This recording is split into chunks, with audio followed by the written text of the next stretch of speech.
Israel में America ने अपने जहाज़ों को तैनात कर लिया है। हॉर्मूज में लगातार हमले शुरू हो चुके हैं। तो क्या अगले 48 घंटों में ईरान, इजराइल और अमेरिका के बीच वापस से युद्ध शुरू हो सकता है? चलिए इस वीडियो में हम आपको यही बताएंगे। नमस्कार, मैं मेघा सिंह स्वागत करती हूं आपका न्यूज़ 18 के डिजिटल प्लेटफॉर्म पर।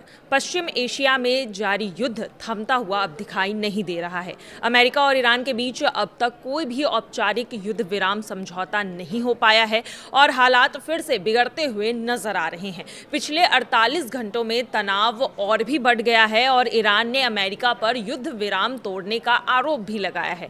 ईरान का कहना है कि अमेरिका ने दक्षिणी प्रांत हॉर्मुज़गन में सैन्य कार्रवाई कर संघर्ष विराम का उल्लंघन किया है। वहीं दूसरी तरफ अमेरिकी सेना की भी यहां पर जानकारी सामने आई है। अमेरिकी सेना की सेंट्रल कमांड ने सोमवार को यह दावा किया है कि उन्होंने दक्षिणी ईरान में मिसाइली ठिकानों और कुछ नौकाओं को भी हमला किया है और ईरान के मुताबिक ये नौकाएं खाड़ी क्षेत्र में समुद्री बारूदी सुरंग को भी बिछाने की कोशिश कर रहे थे और यही वजह है कि अमेरिका ने यह हमला किया। इसके जवाब में ईरान की रेवोल्यूशनरी गार्ड ने यह दावा किया है कि उसने अमेरिकी विमानों को भी निशाना बनाया जो कथित तौर पर ईरानी हवाई सीमा में घुसने की कोशिश कर रहे थे।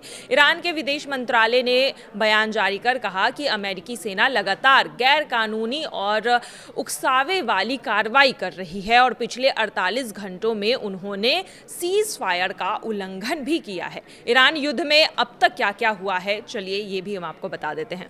उधर लेबनान में भी हालात बेहद तनावपूर्ण बनते हुए नजर आ रहे हैं। मंगलवार को दक्षिणी लेबनान में इजरायली हमले में 31 लोगों की मौत हो गई जबकि 40 लोग घायल बताए जा रहे हैं। इजरायली सेना ने दक्षिण और पूर्व लेबनान में कई हमले किए हैं और हमले तेज कर दिए हैं और लोगों को गांव खाली करने का भी आदेश अब जारी हो गया है।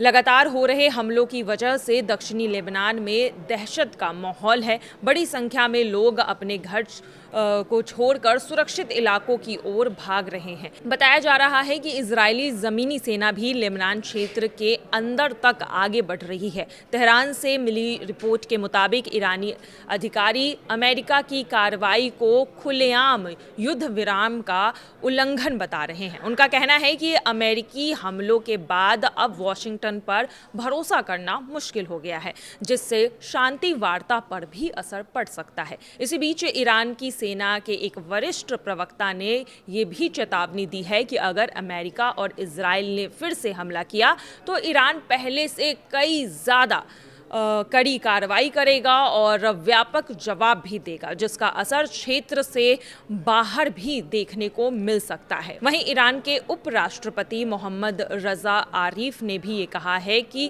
कई हफ्तों की पाबंदियों के बाद देश में वापस से इंटरनेट सेवाएं बहाल करने की दिशा में पहला कदम उठा लिया गया है। लेकिन इसी बीच अब जिस तरह से ईरान और अमेरिका के बीच हमले तेज हो गए हैं, सीज फायर टूटता हुआ नजर आ रहा है और अब देखना यही होगा कि ईरान क्या वापस से युद्ध शुरू कर देगा क्योंकि लगातार बीच में कई सारे हमले की खबर आ रही है। लेबनान में भी उधर देखा जा रहा है कि इजराइल थमने का नाम नहीं ले रहा है। लगातार लेबनान में भी हमले तेज हो रहे हैं। तो ऐसे में सवाल यही है कि क्या वापस से ईरान, अमेरिका और इजराइल के बीच युद्ध शुरू हो सकता है।